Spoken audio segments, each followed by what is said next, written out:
সালাম আলাইকুম কাকু, আইতা আপনারা না তো আয়ের। ওয়ালাইকুম সালাম। কিরে বাতিতে কিনলে তো আরে কাকুরে? কাকু আপনি বলে সুদের উপর টিয়া লাগান, আর কিছু টিয়া লাগবো। আই আল্লাহ আপনারা তো আয়ের। ওটা এই আস্তে কথা কও বেটা, মানছে শুনবো, দেয়ালেরও কান আছে বেটা। আর তোর কোন কইছে বেটা আই সুদের ফেটে লাগাই? আই লাগাইছি টিয়া ইন্টারেস্টের উপরে। ওই সাম্বালিঙ্গি জিজামাই আছে না, 50,000 টাকা টিয়া দিছি, হাতে না ইন্টারেস্ট দিতেছে না মূল টিয়া দিতেছে।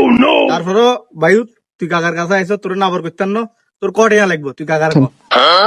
আপনার সামালেঙ্গি জি জামাই হেতের লগে আর লগে মিলেন না। আর লেনদেন কিন্তু একবারে সলিড। আপনি আর লগে লেনদেন করি চাইতে পারেন, তারপরে বুঝবেন। আই তো জানি তোর লেনদেন ভালো মানছে কোন পাতি যা ক টিয়া লাগবো তোমার কাকুর একখানে ক না। কাকু ব্যাপারটা হচ্ছে আর মাইয়ার হঠাৎ করে বিয়ে ঠিক হয়ে গেছে গো। এখন আর কাছে এতটা টিয়া না, আর 1 লাখ টাকা বরাবর লাগবে। 1 লাখ টাকা লাগবো কেন? আচ্ছা 1 লাখ টাকা তো নিতে পারবা কাকু। আর ইন্টারেস্টের ব্যাপারে তোমার কোনো আইডিয়া আছে নাকি? এটা কাকা আপনি টাকা কেন দেন, ইন্টারেস্ট কিভাবে নেন?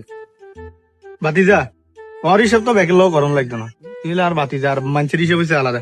তুমি কাকুরে 1,10,000 টাকা করে মাসে দিতে হইব, বুঝছা না? কি কইছি তাহলে কম দিচ্ছি আর অন্য আরো বেশি করে দিলে।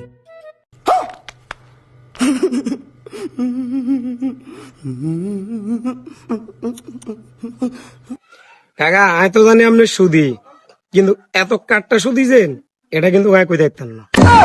ওটা তোর টেনশন লাগতো না। কত মানুষ রয়েছে বেটা বই রয়েছে টেয়া দিয়া, তারা তুমি খুঁজে দি না। তুই বাতিজা দেখি তোর কইছিলাম লাগতো না তোর টেয়া বাদ। আরে কাকা কাকা আমি আপনার লগে মজা না করি। আর টিয়া জরুরি তো লাগবো, মানুষ আরো বেশি ওষুধ নেই, আমার টিয়া দিয়ে দেন। তুইলে কথাবার্তা কান হিসাব করি কম জানা।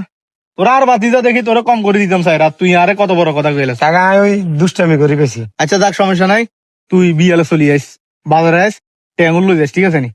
ওই এই এতরে 1 লাখ টাকা দিয়ে দিও কেন? আচ্ছা ঠিক আছে, আচ্ছা ঠিক আছে, যা বাতিজা। আমি বিপদেও হয়েছি, নলেও হারি ন কাঠটা সুদির কাছে চলিয়েছি টিয়া লগে লাই, হাতে সুযোগ বুঝি আর গলার উপর ডাইরেক্ট চুরি বইয়া দিছি।